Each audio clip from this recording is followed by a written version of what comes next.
আসসালামু আলাইকুম প্রিয় দর্শক। এই মুহূর্তে বাংলাদেশ ভারত সীমান্তবর্তী এলাকাগুলোতে যা চলছে নিঃসন্দেহে এর আগে আর কখনো দেখা যায়নি। অবশ্যই এটি পুরোপুরি অস্বাভাবিক বিষয়। আমাদের কাছে ভারত থেকে গত কয়েকদিন ধরে যেভাবে শত শত মানুষকে অবৈধ বাংলাদেশি হিসেবে চিহ্নিত করে বাংলাদেশের ভেতরে ঠেলে দেওয়ার চেষ্টা করা হচ্ছে এবং তার প্রত্যেকটি ঘটনাকে আমাদের সীমান্তরক্ষী বাহিনী বিজিবি প্রতিহত করার চেষ্টা করছে। এর মধ্য দিয়ে প্রতিদিনই কোনো না কোনো অমানবিক দৃশ্যপটের অবতারণা ঘটছে আমাদের সামনে। অনেক মানুষ সীমান্ত এলাকার শূন্য রেখায় অবস্থান নিতে বাধ্য হচ্ছেন, যেন তাদের কোনো রাষ্ট্র নেই, কোনো দেশ নেই, কোনো বাড়ি নেই, ঘর নেই, একেবারে অস্তিত্বহীন কীট পতঙ্গের মতন অবস্থা তাদের। কিন্তু কেন ভারত এমনটি করছে, এর পেছনের কারণগুলো আসলে কি? ভারত আসলেই কি কোনো যুদ্ধ বাঁধাতে চাইছে, নাকি বাংলাদেশকে বিশেষ চাপের মুখে রাখতে চাইছে? বিশেষ চাপের মুখে যদি ভারত রাখতে চায়, তার পেছনের কারণগুলো বা কী?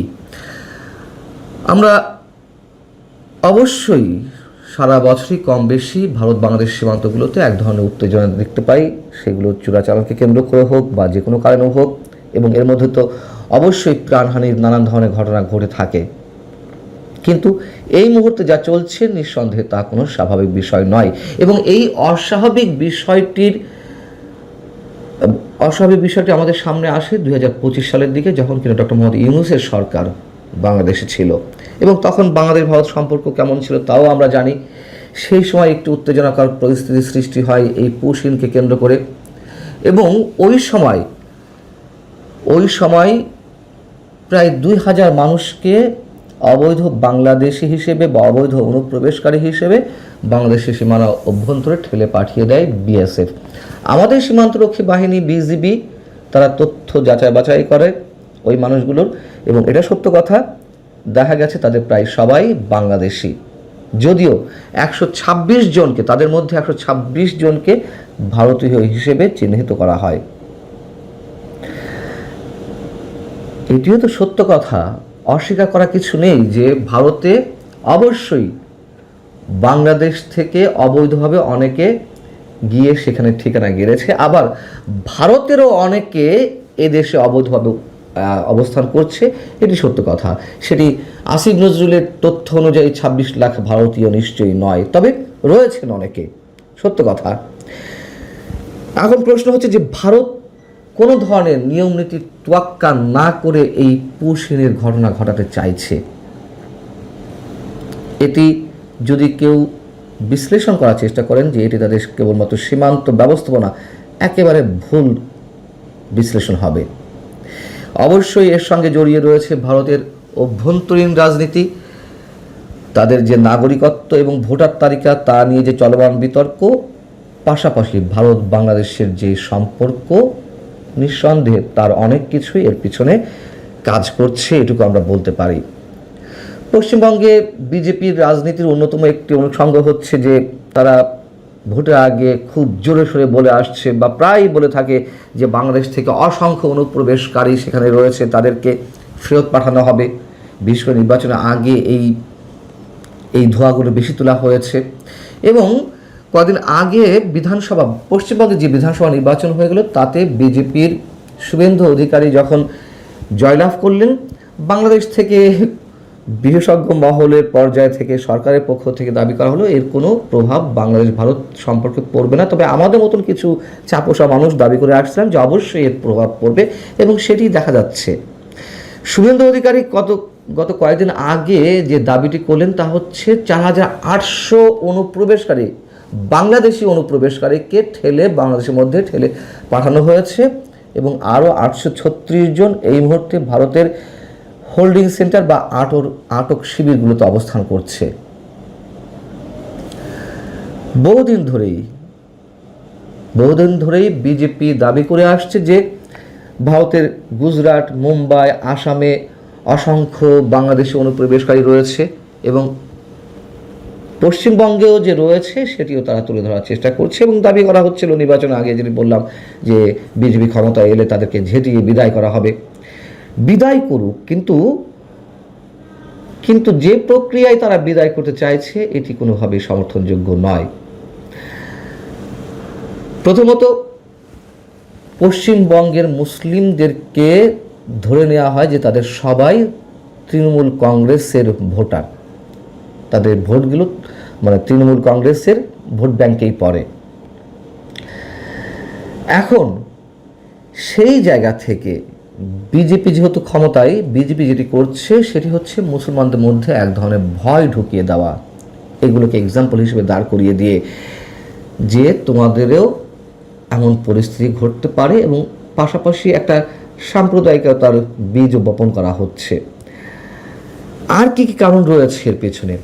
যেহেতু তিস্তার পানি বন্টন চুক্তি, গঙ্গার পানি চুক্তি নিয়ে সামনে আলোচনা হওয়ার কথা রয়েছে, বা আলোচনা অবশ্যই হতে হবে, এবং সেই জায়গা থেকে একটি প্রস্তুতি নেওয়া হচ্ছে। এটি অনেকে মনে করছেন যে দর কষাকষির জায়গা থেকে আগে থেকে একটা উত্তেজনা সৃষ্টি করে রাখা, এবং বিজেপির যে কেন্দ্রীয় সরকার, মোদী সরকার, সেটি শুভেন্দুর রাজ্য সরকারকে ব্যবহার করে বাংলাদেশের উপরে একটা চাপ সৃষ্টি করতে চাইছে। এটি আমাদেরকে বিবেচনায় নিতে হবে। এবং পাশাপাশি আন্তর্জাতিক যেই ভূ রাজনীতি রয়েছে, মার্কিন চুক্তির কারণে অথবা যে কোনোভাবে আমাদের সরকার তো মার্কিন বলয়ের মধ্যে একেবারে ঢুকে গেছে। নিশ্চয়ই সেটি যেমন চীন ভালো চোখে নিচ্ছে না, ভারতও ভালো চোখে নিশ্চয়ই নিচ্ছে না। এই একটি যেমন বিষয়। আবার চীনের সাথে বর্তমান সরকারের সখ্যতা বৃদ্ধি পাচ্ছে, তিস্তা প্রজেক্ট নিয়ে অনেক দূর এগিয়ে যাওয়া হয়েছে, এগুলো ভারত ভালো চোখে নিচ্ছে না।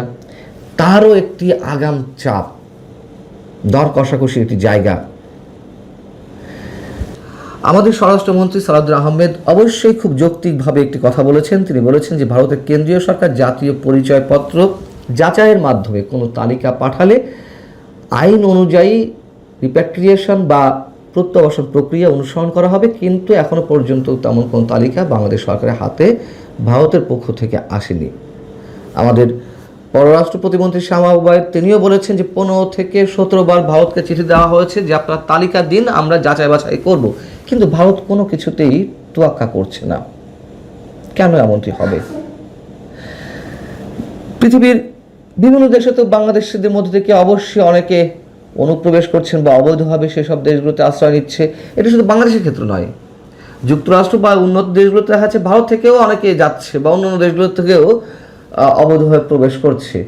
কিন্তু সেই দেশগুলোকে এইভাবে জোর করে পুশিং করার চেষ্টা করে বা বিমানে করে উঠিয়ে দিয়ে এই বিমানবন্দরে ধন করে নামিয়ে দেয়, নিশ্চয়ই সেটি করার কোনো সুযোগ নেই। যুক্তরাষ্ট্র যেমন এক্সাম্পল হিসেবে যদি আমরা বলি যে তারা প্রথমে সংশ্লিষ্ট ব্যক্তির পরিচয় যাচাই বাছাই করে, প্রশাসনিক এবং কূটনৈতিক যোগাযোগ শুরু করে, এবং আনুষ্ঠানিকভাবে হস্তান্তরের জন্য তারা প্রস্তাব পাঠায়। সংশ্লিষ্ট রাষ্ট্র কী উত্তর দেয় সেটির জন্য তারা অপেক্ষা করে, এবং অবশ্যই দুই দেশের মধ্যে বা দুই রাষ্ট্রের মধ্যে আনুষ্ঠানিক একটি আলাপ আলোচনা বা প্রক্রিয়ার মধ্য দিয়ে তাদেরকে সংশ্লিষ্ট রাষ্ট্রে ফিরিয়ে আনা হয়। ভারত কেন এটি করবে না? সবশেষ যে এক্সাম্পলটি দিতে চাই সেটি হচ্ছে যে জামালপুরের বকশীগঞ্জ উপজেলার রামরামপুর সীমান্তে মঙ্গলবারই যে ঘটনাটি ঘটেছে সেটি অ্যালার্মিং। একজন বৃদ্ধকে অনুপ্রবেশকারী হিসেবে দাবি করে তাকে বাংলাদেশের মধ্যে ঠেলে পাঠানোর চেষ্টা করে বিএসএফ, ভারতের সীমান্তরক্ষী বাহিনী। আমাদের বিজিবি সেটি প্রতিহত করে, এবং একটা পর্যায়ে তুমুল উত্তেজনা দেখা দিলে তখন দুই সীমান্তরক্ষী বাহিনীর মধ্যে পতাকা বৈঠক অনুষ্ঠিত হয়। সেই বৈঠকে একটা পর্যায়ে বিএসএফের এক সদস্য, ভারতীয় সীমান্তরক্ষী বাহিনীর এক সদস্য গুলি করার কথা বলে। পাল্টা আমাদের বিজিবির এক সদস্য জবাব দেয় যে তোমরা যদি গুলি করো আমরা তো আর বসে থাকবো না, তোমাদের কাছে যেমন গুলি আছে, তোমাদের কাছে যেমন বন্দুক আছে, আমাদের কাছেও গুলি আছে, গুলি তো আমরাও চালাবো, আমরা তো আর হাতে চুরি পরে বসে থাকবো না। অবশ্যই মোক্ষম জবাব। আমি আবারও বলি, বাংলাদেশের মধ্যে যেমন অবৈধ ভারতীয় আছে, ভারতের মধ্যে নিঃসন্দেহে অনেক বাংলাদেশি রয়েছে, আমরা অস্বীকার করি না, কিন্তু সেটির সমস্যা সমাধানে অবশ্যই একটি যৌক্তিক প্রক্রিয়া মেনটেন করা দরকার। এটি হতে পারে না ভারত যেই কাজটি করছে। এবং আরও অনেকে বলার চেষ্টা করেন একেবারে হালকা গোছের কথা, নাকি এর মধ্যে অন্তর্নিহিত কোনো তাৎপর্য আছে আমি জানি না। অনেকে বলছে যে বাংলাদেশে আওয়ামী লীগকে পুনর্বাসিত করতে এটি শুভেন্দুর একটি খেলা হতে পারে। আমি জানি না এগুলোর কোনো যৌক্তিকতা আছে কি না, তবে যদি এটি হয়ে থাকে নিশ্চয়ই আমরা সেটি সমর্থন করি না। ভালো থাকুন সবাই, আল্লাহ হাফেজ।